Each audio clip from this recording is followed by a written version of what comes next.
everybody. I'm Marika Van Dam, Executive Director of the Cambridge Historical Society tonight. And on the society side, I'm joined by Beth Folsom. Hey, Beth. Hello. She's our program manager, so you probably already know her. She's going to be helping me out tonight. So I'm going to just toss it over to her for a quick Zoom tutorial. Sure. Thanks, Marika.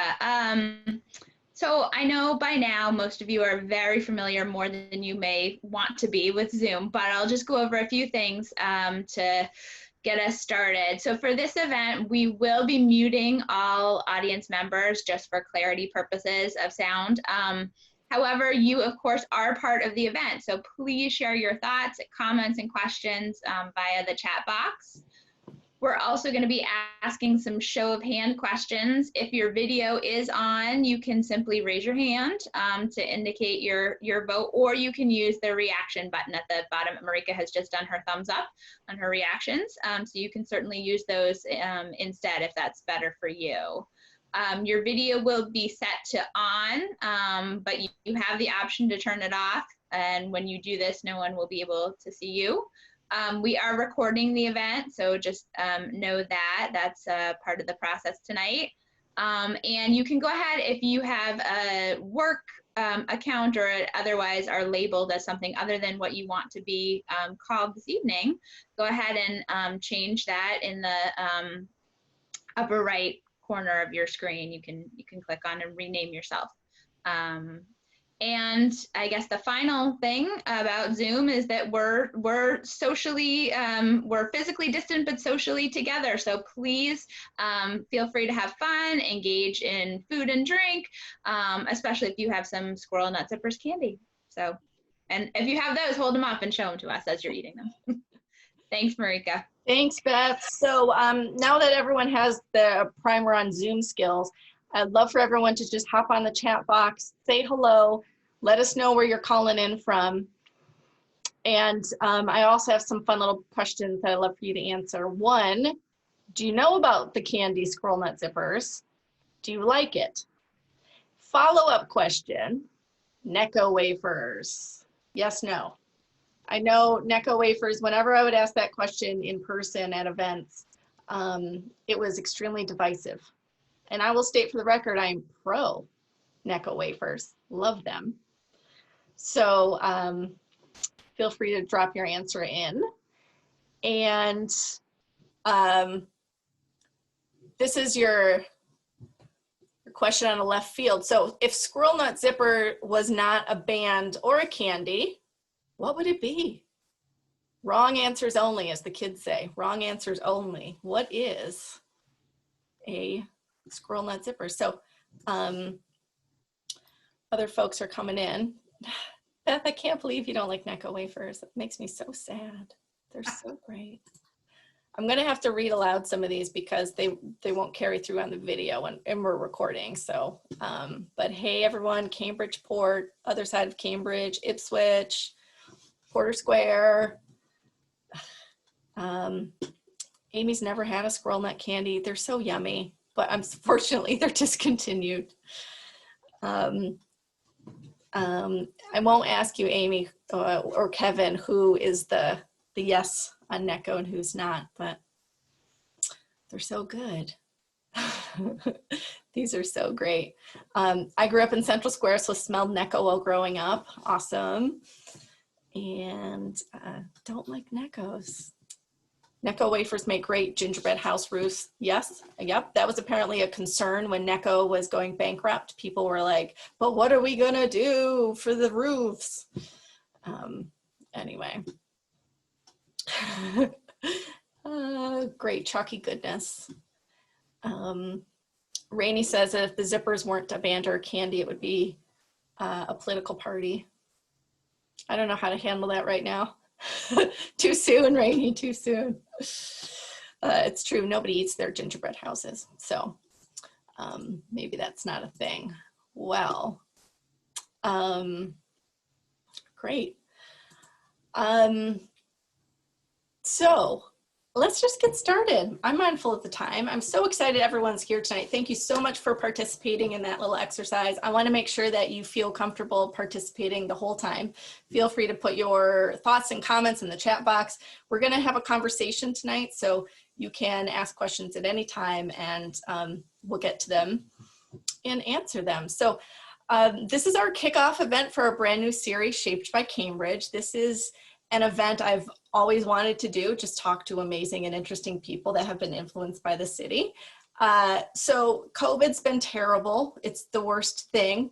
But one good thing has come out of that, and that is that we are now more comfortable with virtual programming. So look at us being able to do events with anyone, anywhere. So this is the first of 4 events in our series, and I just look forward to seeing where these events go.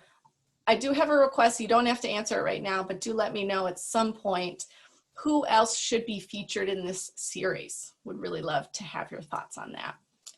And I think that this is something that's going to continue. So before we begin, I do want to acknowledge that the places where the society works and gathers are on the traditional land of the Massachusetts people. And since y'all are calling in from different places, I'm not sure what the traditional lands are for where you are, but if you want to add those into the comment, into the chat box, feel free. So we are very grateful, not only for our guest, Jimbo, for joining us tonight, but everyone, all of our supporters, all of our members. It means so much that you give generously of your time and your money. And I want you to know we don't take that lightly. It's so wonderful to be on this historical journey with you. Those of you who know the society know that we don't do history at you, we do history with you. And by participating in events like this, I hope that you feel like you are a part of that, and it's really happening. So I do want to thank tonight's corporate sponsors, IRB Real Estate and the wonderful Todd Beatty, who supports Cambridge and has definitely shaped Cambridge. Cambridge Savings Bank, they've supported the society for so many years. It's where I bank. They're wonderful, wonderful people. S&H Construction and the wonderful Sarah Lawson, the Harder Group and our very own treasurer, Lauren Harder. Cambridge 7, who have amazing worldwide projects that are based here in Cambridge, and Cambridge Trust. And I just want to show this. I'll tell you, I went down a rabbit hole today of research in the archives, which was so wonderful, and I loved it. And I just want to share what I found. I found an old cookbook, and it had this great Cambridge Trust Company ad in it. And I was like, well, how great, they're a sponsor for tonight. It was just so wonderful, and just shows how long-standing these organizations are in our community. So without further ado, thank you to everyone, and we're gonna get started. So I do want to introduce tonight's special guest. I got mine right up here. Jimbo Mathus is an American singer-songwriter with a successful musical career spanning over 25 years and 18 solo records. However, he's probably best known as the frontman for the swing revival band Squirrel Nut Zippers that became a household name in the late 1990s. They've just released a new album just last week, so it's very exciting. If you haven't heard it, it's out there. You can even get an actual CD.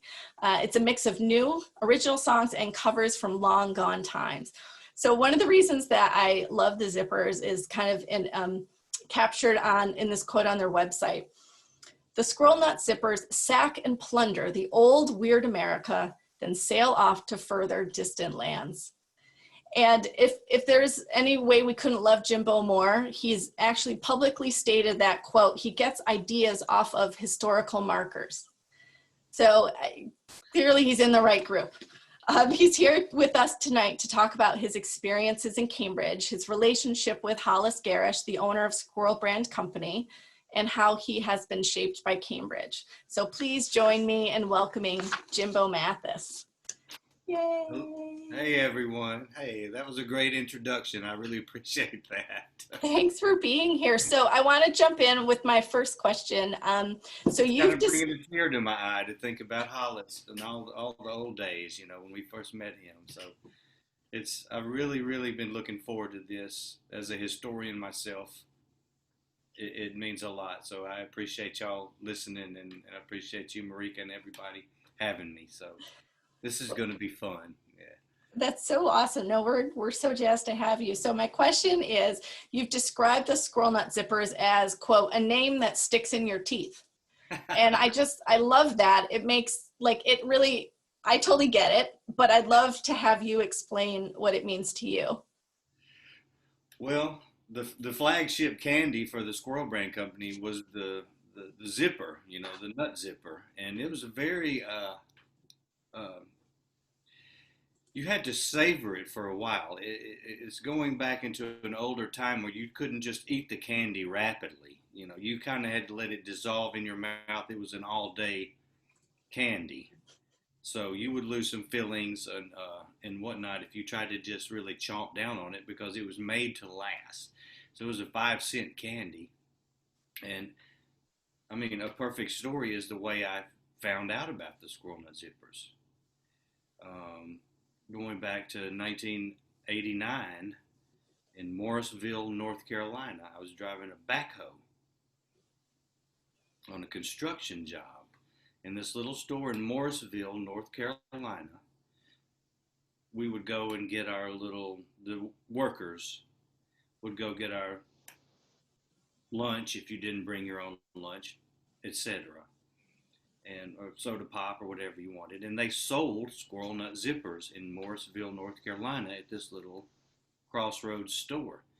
And I started buying them. I had just moved to North Carolina. I had never heard of Squirrel Nut Zippers before.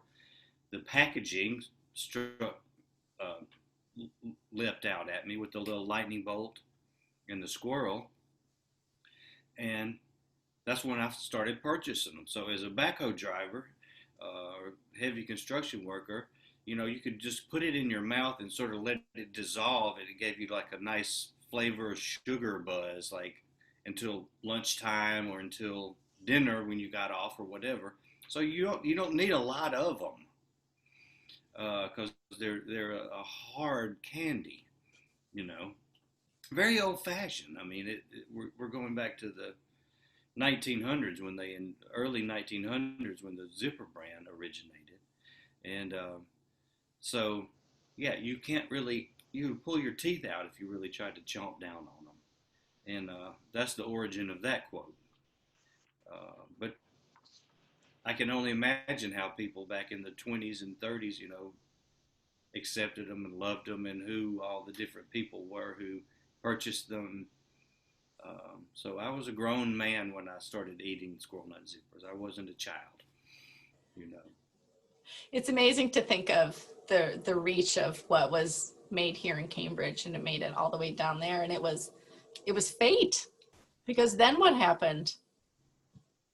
It was absolutely fate. I loved the Squirrel Nut Zipper candy initially, so that's how I got into it. And well, then what happened? I started pursuing more musical pursuits, and I got the band started. We had no name, and we had some music and some songs, some cool songs, and we were having just a little brainstorming session. This was on or about several years later, so on or about 1992, and we're sitting having a little brainstorming session about what to call the band that I had started. And we had these songs like Good Enough for Granddad, these certain songs, that were real throwback songs, and the band was just a real throwback sound and approach. And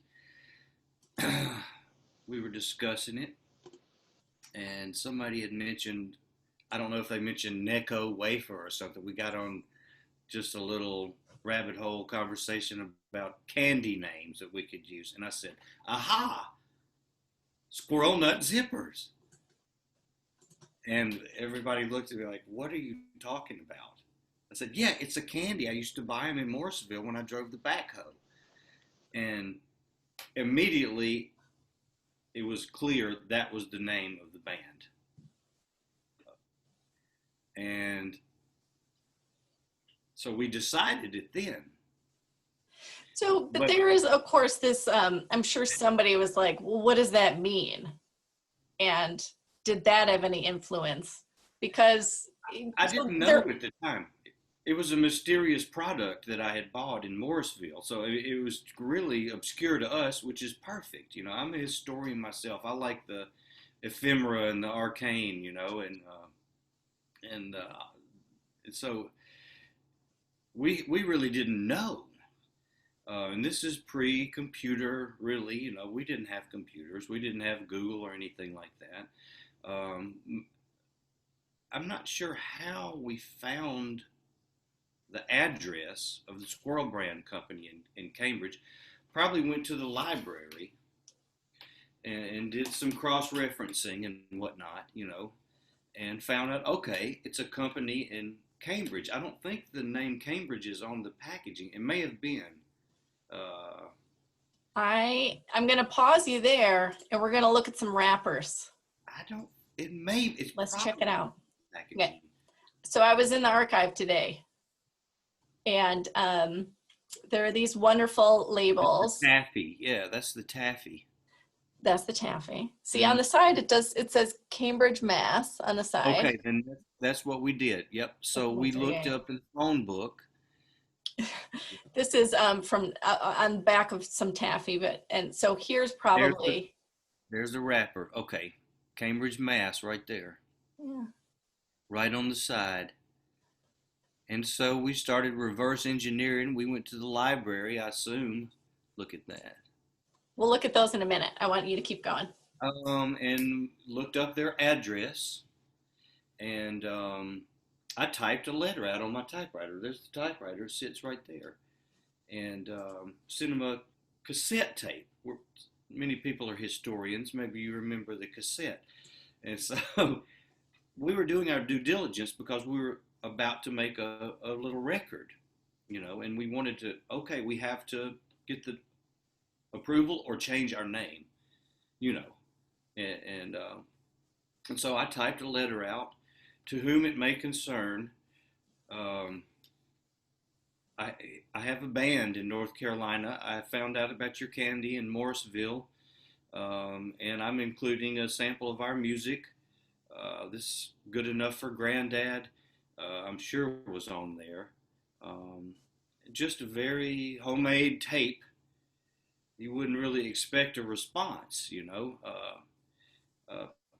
Wrapped it up, put it in the mail, and sent it to him.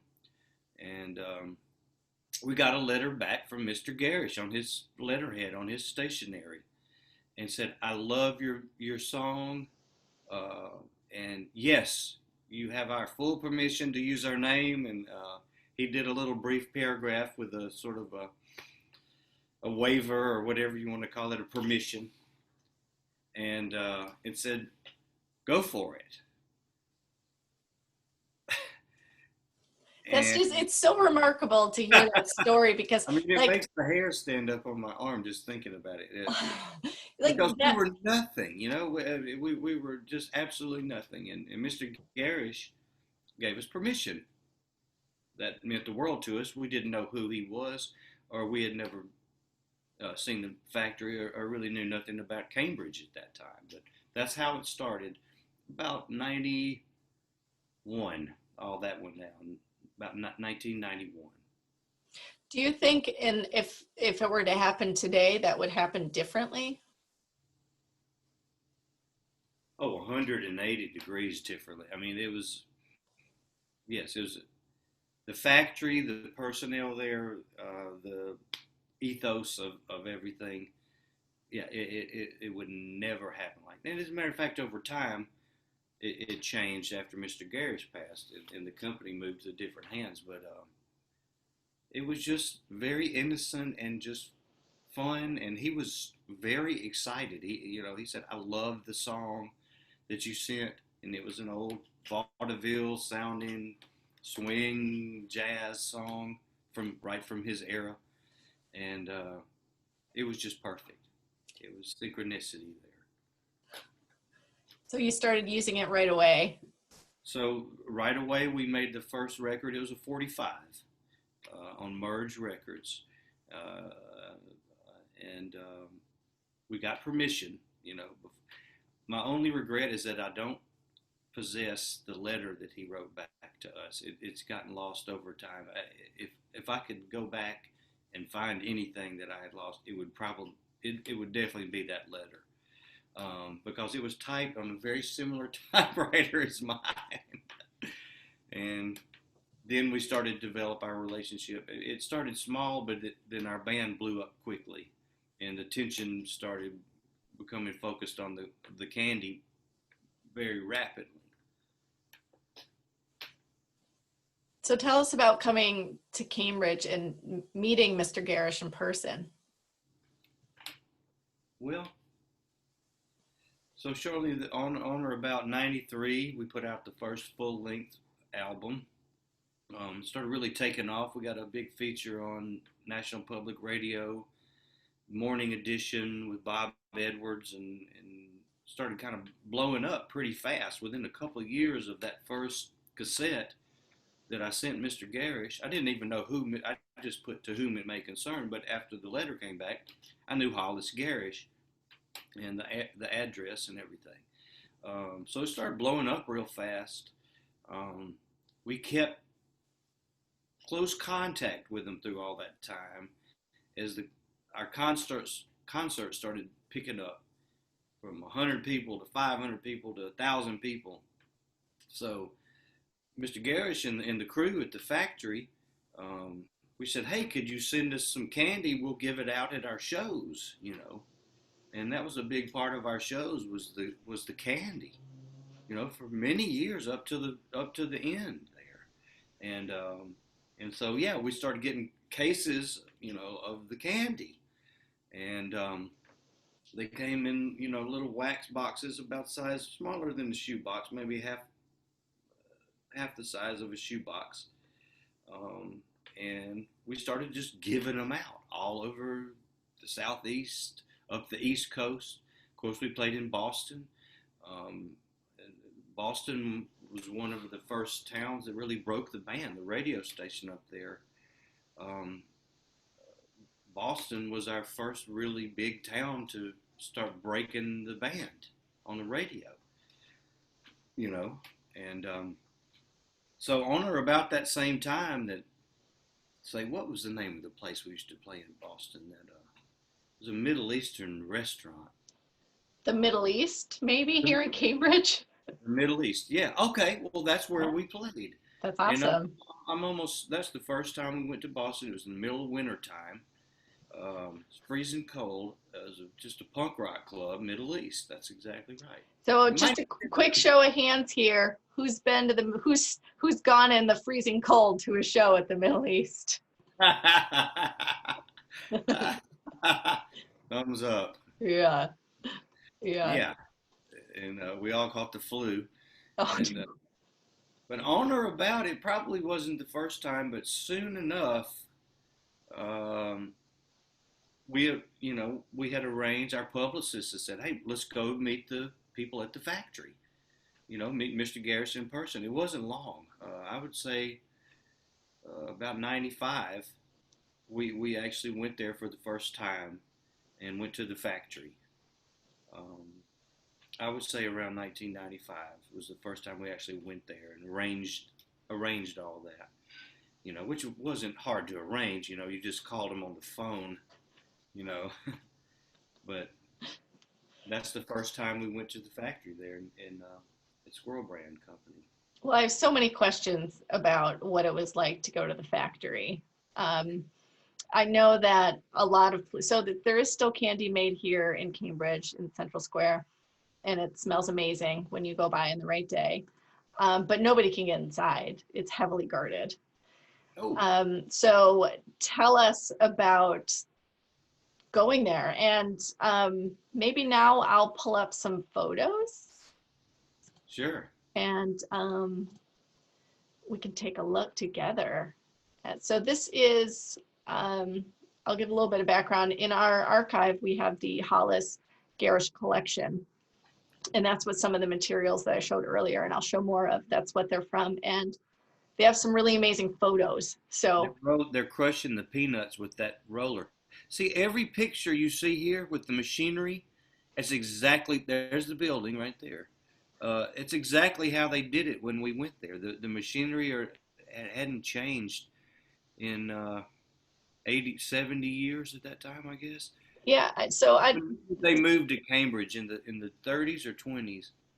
yeah, they were originally formed, the company was formed down in, I want to say Roxbury. So it was in That's right. Boston. And then it was purchased 1580. by Hollis's father Yes. and moved to Cambridge. And then Hollis, he started doing it, let's see, he started working at the company when he was 10. So and he was born in, I don't know, 1907 or something like that. So, Uh-huh. so So this the is a 20s. pretty old photo. There, there it is. Yep, that's where we used. That's where we visited, right there. It was a very working class neighborhood. Um, so yeah, I mean, it looked just like that. See the little boxes? Those are the little wax boxes I was telling you about, stacked up. It wasn't when we were there. It wasn't as many employees. The company was kind of on a decline at that time. There were just a few employees there. Um, yeah, so this was probably in the heyday when they were really cranking it out. But it's the same bill, the same light fixtures. That's how they crushed the peanuts with that big roller. Everything was the same. That seems like a primitive way to crush peanuts. I mean, the whole factory was primitive. It was unchanged since the 20s. It was gravity fed, so it started at the top. The peanuts actually were added on the second floor, I believe. It started with the raw products on the top floor: sugar, water, hot water, and the big cookers, you know. And then they had chutes that came down to every floor. So once they got the first bulk product, they would slide them down the chute to the third floor. Then they would add the flavorings. They had different machines. They'd slide them, they add the peanuts, slide them down to the second floor where they had the wrapping machines and all that. There's big stainless steel chutes that Manny would grease with like an oil so it would slide.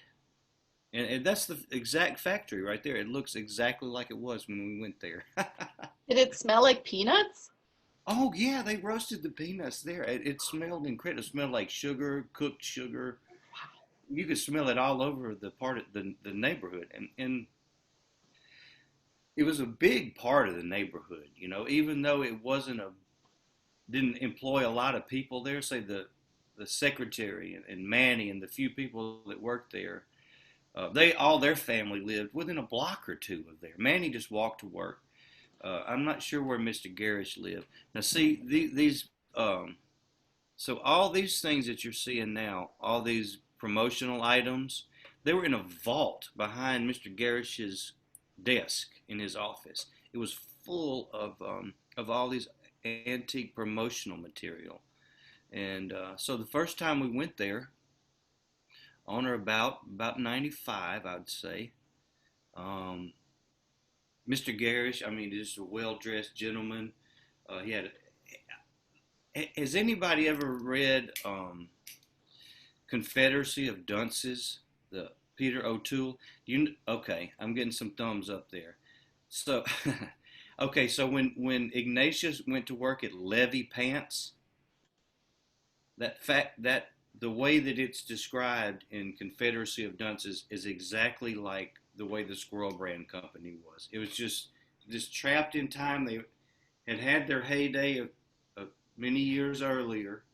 They had the same receptionist, the same maintenance guy, the same two workers, and Mr. Garrish still wore a suit and tie, you know, and came to his office every day. And so he had a vault behind his office that was just full of this old promotional material, recordings of radio ads, Wow. and all this stuff. So it was like going to Willy Wonka. I mean, for me, being a historian, loving that, I always like to go in the closets of my great grandparents' house and find the cool old postcards and weird stuff, you know. And Mr. Garrish was like Willy Wonka, man. I mean, we went in and it was just full of this incredible promotional material, and 1 cent is how much they cost there. You know, it's so interesting because I read an obituary for Mr. Garrish and it said Squirrel Brand does not advertise. So maybe it reached a point where he just did it. And it said the company has 21 employees. At that time? Yeah, that was 1997 when he passed. Well, see, they had to hire some more people. You know, by 97, like, business picked up. Because of the band. Yeah. I mean, so at the time we went, they might have had 10 or 12 employees. But I guarantee you all the people that he hired to keep up with were all still from the neighborhood. Right. You know, they all lived around there. Yeah. I mean, this is the stuff, the vault was full of that kind of stuff right there. So they didn't advertise at that time. They just had their clients. I mean, it was like Levy Pants in Confederacy of Dunces. Exactly like that. Look at there. And those are the machines. Okay, so that's the top floor, I believe, with the big cookers. They're cooking the sugar down. And so they made taffy. They made other stuff, you know, saltwater, grape, root beer, and orange, and all kind of taffy in the same little wrappers. So everything was wrapped the same. I don't know if they still sold the roasted peanuts at that time separately from being in the candy. Mm-hmm. I don't see. There's a cooker right there. That's exactly what I'm talking about. Yep. I recognize that dude. Is that Manny? That might be Manny's dad. You want to tell us about Manny? Manny was a Puerto Rican. There's a lot of Puerto Rican families that lived around that neighborhood at that time. I think that's Manny's dad, or that might be Manny himself. But he was the maintenance man. He was one of the last old school guys that knew how to work on those machines that you see there. And it was really slow. I mean, business was slow there. So Manny, he'd come into work. You know, he took an early lunch. You know, and there was a little Puerto Rican cafe or just a corner store. He'd go eat lunch there, drink a couple of beers. Everybody was just kind of hanging out. You know, they were really only manufactured maybe 1 day a week at that time. You know, the rest of the time everybody was just kind of hanging out. I think that's Manny's dad, if I'm not mistaken. And I wish I knew his last name. Maybe somebody out there knows. But see the sugar, the boxes of sugar, the raw sugar there to his left. And they're cooking them in those big cookers right there. And like I said, it slides down these big slides, gravity fed, and then the bottom at the bottom it comes out packaged candy.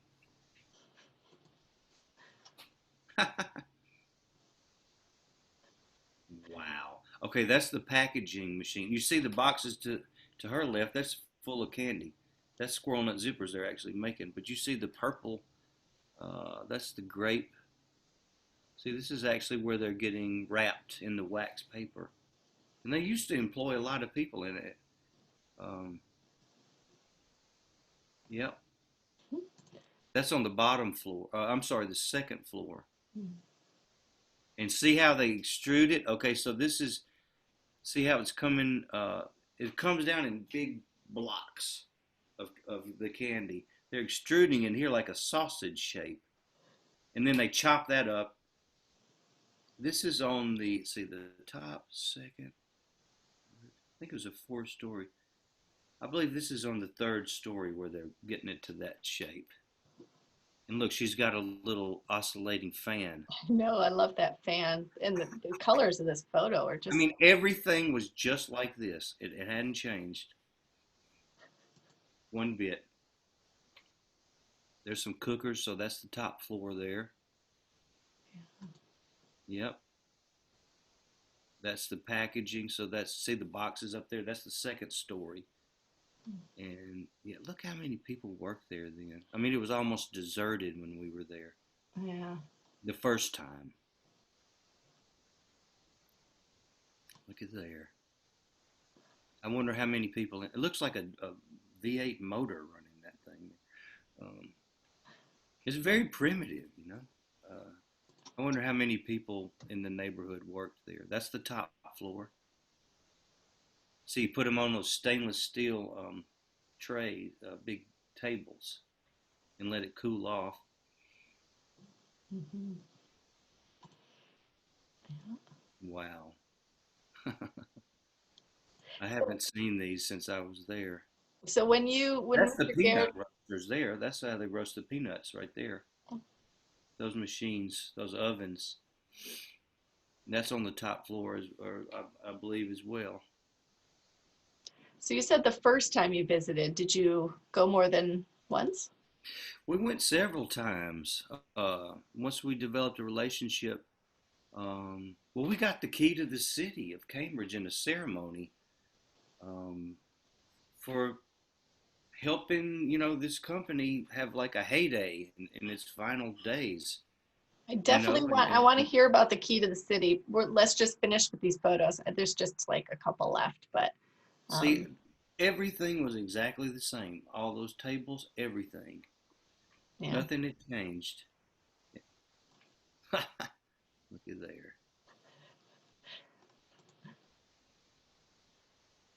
That's the peanut roasters. Yeah, there we are. So, And see, they had little carts like when they started.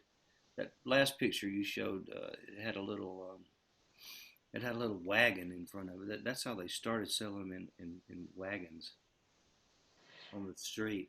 Um, so this is on our website, so everyone can go check it out yeah, anytime. But yeah, very cool. And hey, where did you get all these photographs from? The Garrish family or from the factory or yeah, they were donated by let's see, I can tell you exactly who it that's was.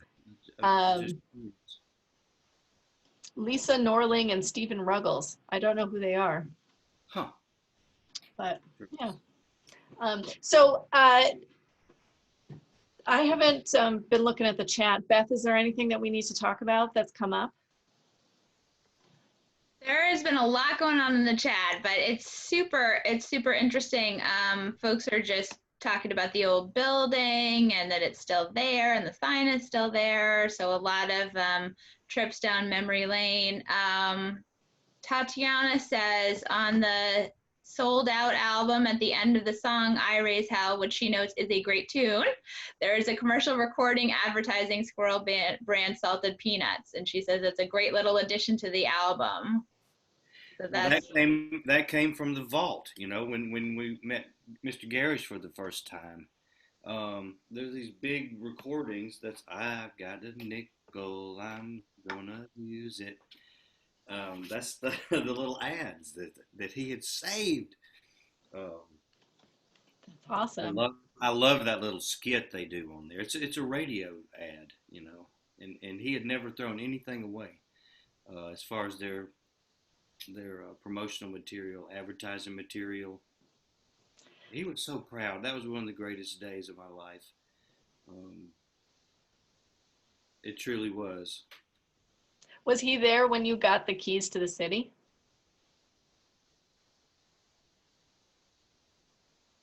At that time, everything had gotten so hectic. He died in '98. Is that right? 97. '97. It might have been on or about the time he died because I know the company sold for a good amount of money at that time, to Southern style nuts. I think he had already. I can't say, Marika. I honestly can't say. It was at that time the band had become so our schedule had become so hectic. Um, I don't remember him from there. Maybe somebody that was at that ceremony. There was a lot of people in Cambridge that day. It was right in front of the factory, you know, and they honored us for helping, basically give like a heyday to this company, in its final days. Mr. Garrish must have passed by then, because I would remember meeting him again. But I know we got him tickets to some concerts, not at the Middle East. We were playing at other places by then. But he came. He came to a concert, I know. Where else did you play in Cambridge or Boston? We're living vicariously. We should say that a lot of folks are really missing live music, and it makes us happy to think about these venues being populated. Only place I can think of is Middle East. We played at Steven Tyler's club one time, and we played started playing bigger theaters. I don't. We played it all over Boston and Cambridge as well. But I know that we got him out. He was getting up in age. To a nice place, a nicer theater or something. We performed at. But I don't think he was at the Key to the City ceremony. I would remember that. I do want to show some of the. Do you have a picture of Mr. Garrish? Oh, I didn't take one. We have them. Yes, I didn't take a photo of them. I got you. But I will send them to you, Jimbo. I would love them. Yeah, I'll send you some copies. But when I was in the archives, I was just snapping some pics today, and everybody can see this good. Yeah. Yeah. So we have a lot of these just kind of promotional wrappers. Those are the wrappers. Mm-hmm. Yeah.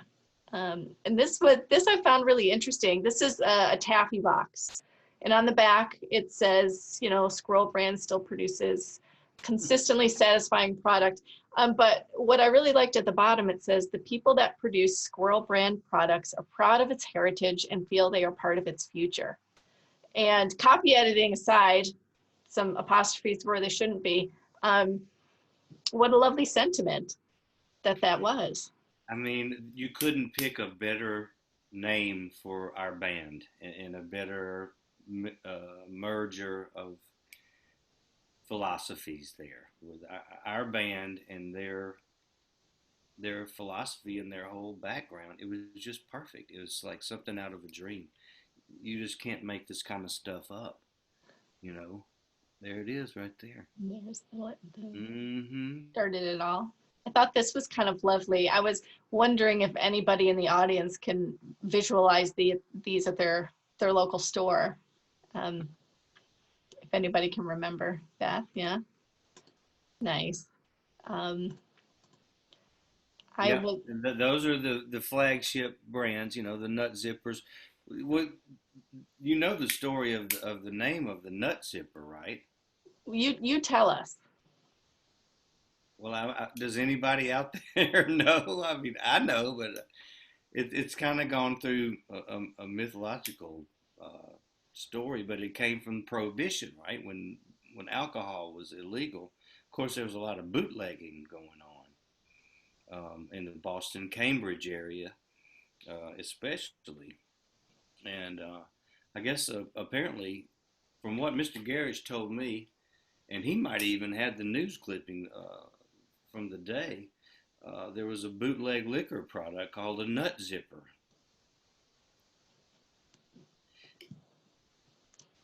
And there was a headline, a local man had gotten really drunk, and climbed a tree, and the cops couldn't get him down, and he had been drinking this Nut Zipper. And so the headline was Squirrel, it's like, it made, I don't know the exact headline, but basically the man was a squirrel that wouldn't come out of a tree, and he'd been drinking the Nut Zipper. So the title was in the headline of the article about a drunk man in a tree. And that's, I guess Mr. Garrish, or either his father, said, that's the name for our new candy, Squirrel Nut Zipper. And I guess it had a little tongue-in-cheek Prohibition wink wink thing going on at the time as well. And that's what they told me. That's what Mr. Garrish told me. This just seems like, you know, I don't know that a company would get away with such a cheeky. Um, Right. Sort of subversive, you know, in a way, and but fun. I love that. Like the band itself. Like I say, it couldn't be a more perfect marriage of the band name and the music we made and the way the actual company existed, you know, in time. Look at there. I had to share this one. It just was like, whoa, America, you They've know. been in America for over 100 years. It's so nice to see these advertisements without any websites listed, you know. It's just like so clean. This is fun. This is 1988 holiday price list. There's a lot of stuff, you know, it's just fun to see what they had. And The taffy was big, you know. A lot of people, especially up east, like the taffy. do like our taffy. Mm-hmm. So, and then, so in our collection, we actually have a lot of stuff of, you know, unrelated to the factory, just kind of about their lives. And Mr. Garrish is a Harvard grad, graduated in 1930, I believe. And his wife went to Radcliffe.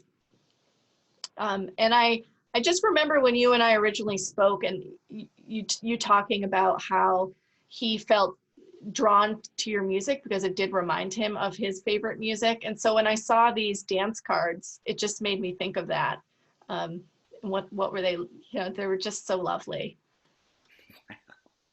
I mean, I think it was the music that we sent him that got him, you know, got his approval, you know, and got the ball rolling, because he could easily have said nothing or you know, or just ignored us. But I think it was, we maybe sent a photograph or some of our little promotional materials, which are scant few at the time. But he came back incredibly enthusiastic about the whole endeavor, never knowing that we would be anything. You know, I just said, you know, we're going to make a 45 RPM record. And he said, you know, this is what we have going right now. Within a year or two, it was a completely different thing. You know? So it's so interesting to think about, you know, you and your music being so Southern, so like rooted in the American South, and Cambridge and Mr. Garrish being, you know, Harvard grad and being, you know, from the Northeast, just kind of an unlikely pairing almost. I guess so. I mean, it just shows you geography isn't everything. I mean, it's just that's happenstance, you know. But I think obviously the company sold their products in as far south as North Carolina. I mean, here's something interesting. I mean, they didn't sell it in Mississippi, where I grew up, so I never saw them until North Carolina is kind of like the top of the South on the eastern seaboard, if you know what I mean. Like it's still pretty southern, and I can imagine that the Nut Zipper was only sold in a few states, you know, and why this place in Morrisville, North Carolina, sold them. That's the only place I ever saw them, in North Carolina. And so it was happenstance. But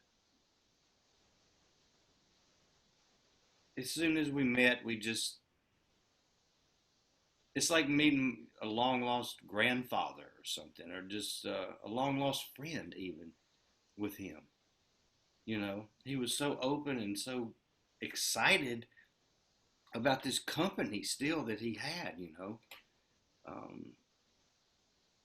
It wasn't like a chain around his neck. It was like he was thrilled that this band, like the dance cards you just showed, you know. I mean, he was going back in time, like this band would care and would want to be associated with his product. And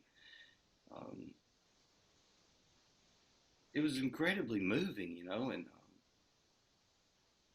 everybody in the factory just got so energized by it. And I mean, and I'm proud that we gave Mr. Garrish and the whole crew down there a big send off, you know, because I know he didn't have kids, and so immediately when he passed, the company sold down the river and whatnot. Yeah, so tell us about that. Tell us what happened. I don't know. We had a one-page typed up agreement, with Mr. Garrish, basically a handshake agreement. No lawyers had looked at it, and we went through millions of records and been all over TV and handed out tons of his candy. But when he passed, since he didn't have any heirs, it kind of immediately went into like a lawyer trust action. Y'all know what I'm talking about. And all that went out the window. So I don't want to go into all that. We still have rights to the name, but it got a lot more complicated when Mr. Garrish passed, because it was literally like a handshake agreement, So you talk about, would that happen again these days? I think never. But it kind of got a little squirrely there after Mr. Garrish passed. But we sorted it out because the name was it stuck. Literally. Well, that's a good time to jump into some questions. I know Beth has been monitoring the chat box. So Beth, if you want to toss us some. Absolutely. So first of all, a simple question from Ed wondering, do you still have the key, Jimbo? Do you still? I don't.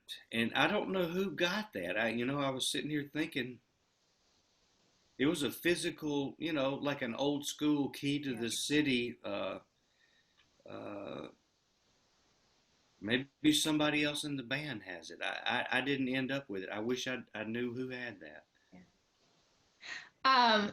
Another question from Lauren. How does your experience with Squirrel Nut Zipper candy and Mr. Garrish inform your idea of Cambridge? Like, how's that was really your first kind of, hey, this is what this place is all about, and what were your impressions of us? Well, I recently have gone back. Marika, what's the club that we play there in Cambridge? Sinclair in Harvard Square. Right, in Harvard Square. So Harvard Square is very different area than the old Cambridge. Now, last time I was down there, I visited the Historical Society and met Marika and everything. But I also took an Uber down to see the old factory. They're lofts now, more upscale lofts. So to me, here's my thing, because I had always associated Cambridge with Harvard, just as growing up in the Deep South. I had no idea, but I thought of it as very academic, upscale, area. So when we went to Cambridge and saw the factory, I was like, I like this. This is not what I thought it was. Like, this is working class. This is the other side of the tracks. So I guess in my mind, I still think about Cambridge in that way. It's kind of like literally over on the waterfront and sort of industrial, and with the Puerto Rican, the Irish immigrant bars and restaurants. So in my mind, it always has that very old world feel to it. The brick factories and meeting Mr. Garrish and Manny and everybody. So yeah, probably way completely wrong, but that's how I think about it. Amy would like to know where in Mississippi you grew up and what that experience was like. I grew up I was born in Oxford, Mississippi, where I live now, and I grew up in northeast Mississippi on the Tennessee-Alabama line. It was very rural, very sort of trapped in time. You know, there wasn't. I'm 53, so I graduated high school '85. I grew up in the '70s in a very rural, sort of backwater area, you would say. Um, and So the way I grew up was the same way my father had grown up in the '50s, and his father before him. You know, really, it was unchanged. So part of my reason for going to North Carolina was to escape and find education and find books and records and resources to arts that I was interested in. So that's why I ended up there, to basically escape the area I lived in. Not that there was anything inherently wrong with it, but it didn't have what I needed. Um, so um, yeah, the area, the town is called Corinth. It's mostly known for like Civil War battles that were fought. So how is your view of it? We're at an interesting time in our history, and I don't know, I guess I have this question about history and music and your own experience around all that. And you wrote this album. I don't know, you wrote the album during the pandemic, or, you know, it's so funny to hear the latest album and hear Happy Days Are Here Again, and it just seems like it's all out of place somehow. It is all out of place. That's very well put. The album itself, or just the times in general, which both. To say, no comment. I think Mr. Garrish would really like our new record, Lost Songs of Doc Souchon. You know, I mean, it's right in there.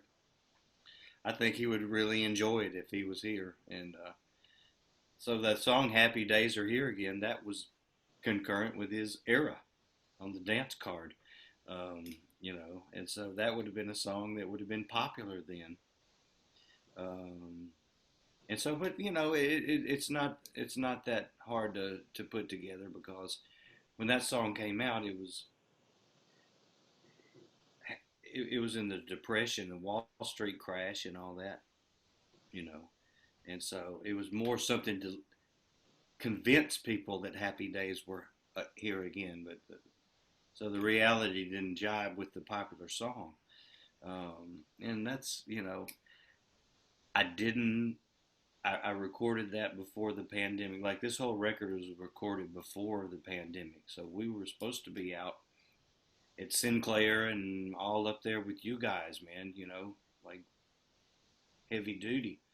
And so this was all done last March, February and March of 2019. And so, but it was sort of, I could feel it on the horizon. I didn't know the pandemic would happen, but I knew 2020 was coming, and the roaring 20s and all that. So I said, maybe this song will be important or useful, like it was the first time. So it's very tongue-in-cheek, very dark humor, much like the Squirrel Nut Zippers, you know, entire ethos. So I don't know. That goes right to our next question about your influences on your musical style. What are the influences? Yeah, that's a big one. I know that could be our whole evening, right? But right. Well, early, I call it the old weird America. You know, the sort of almost the prehistory America. You know, music, popular music.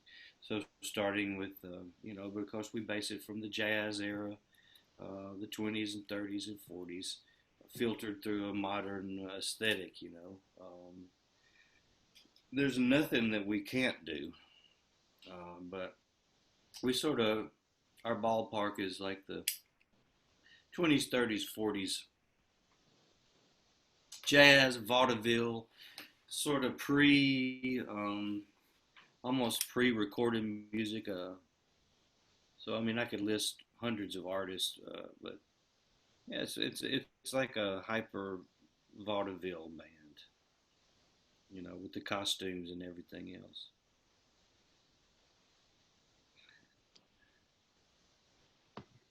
we like the New Orleans stuff a lot, a lot of the New York stuff. Yeah, we have a question that said, how does the New Orleans influence of the new lineup come about? Well, New Orleans has been there from the start, with the band. Even though I formed the band in North Carolina, almost immediately I started dragging everybody down to New Orleans to record and to soak that up, And so our big breakthrough record, Hot, we cut that in New Orleans. And so, me being from Mississippi in the Deep South, we're joined at the hip with Louisiana and everything.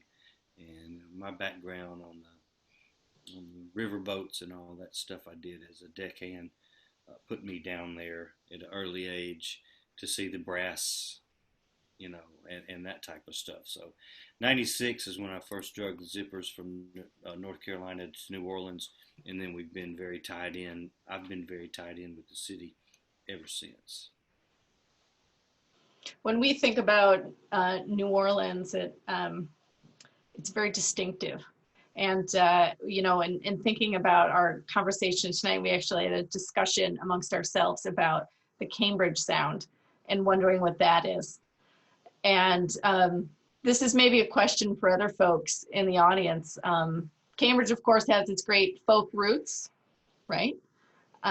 Certainly not as loud as the Zippers, but important nonetheless. But love to hear something in the chat box about our musical style. And then we had a thought, what if Jimbo wrote us a theme song for the Historical Society? Like, what would that sound like? I would love it. I need to know more about it. Like you said, I bet it's a lot of ethnic music, was really up there from Lord knows what groups were or what styles were prevalent in there in those days.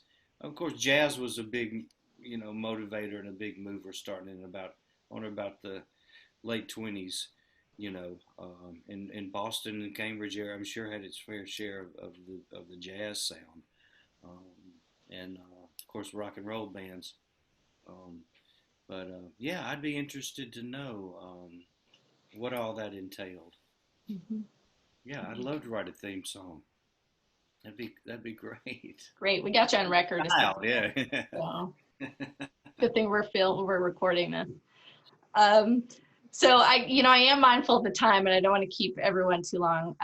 But any other questions? I mean, I have as we're thinking about closing questions, so here at the Society, like many organizations, we've been asking people their experiences of COVID and how it's changed them. And we're recording those and putting those in our archives. But we have asked a couple questions of Cambridge, and I thought I would ask you, Jimbo, as well. So what has this experience taught you?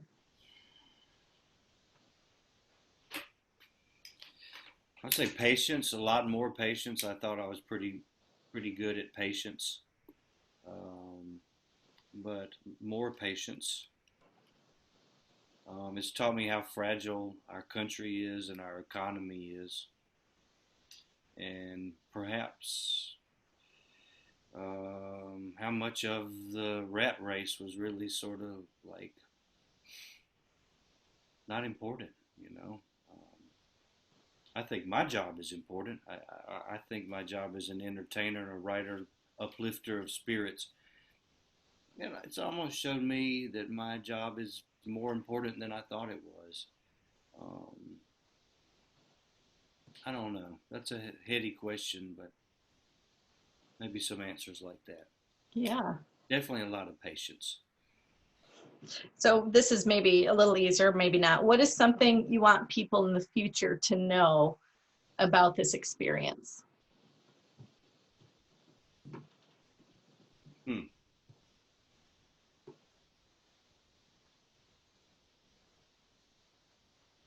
Well, I think it's like any traumatic experience on planet Earth, be it the plague or world wars. I mean, you're in it, you're dealing with it day to day, hour to hour, and then hopefully the world turns around and you gradually forget about it and go back to doing the things that you loved and that you appreciated about your life before it started, and your freedoms, your music, your art, your history, your you know. So maybe it's just something I never thought I would see, another world war or something like this. But this is kind of on par. So it's interesting to see something so heavy in my lifetime. Um, and I guess we're just going to hopefully look back on it and have learned something from it, you know. Well, I don't want to end on that note. I don't blame you. But I did have a thought of maybe if everybody felt bold enough to unmute themselves, and perhaps we could all just sing a little refrain together of Happy Days Are Here Again. Oh, yeah. So I got a guitar right yeah, here. get it. Let's do it. You know singing doesn't work on Zoom. Yeah, this is good. Yes. Boy, it's going to be a great one. Very brave, Marika. I'm just gonna mouth the words myself. But once I don't even really know the words except I'll lead you in the verse and the chorus. Oh no. Hey Jennifer, would you hand me that guitar on the wall in there, please? well, he's getting There's Johnny sorted. Snaps. Look, I just saw my buddy from Hey, dude, what's up? How you doing, Jimbo? What's up, man? That's my Cambridge. So that's my. So when Jimbo writes the theme song for the Historical Society, he played in my backyard a few years ago. So you come back, Everybody will be invited. Have a big show, and you can debut the song again. Hey Johnny Snaps. Look at there. This is the best night ever. I just have to say that. This is so much fun. Happy days are here again. The skies above are here again. Let's sing a song Songs of cheer again. Happy days are here again. all together shouting now. There's no one who can doubt it now. Let's tell the world. Happy days are here again.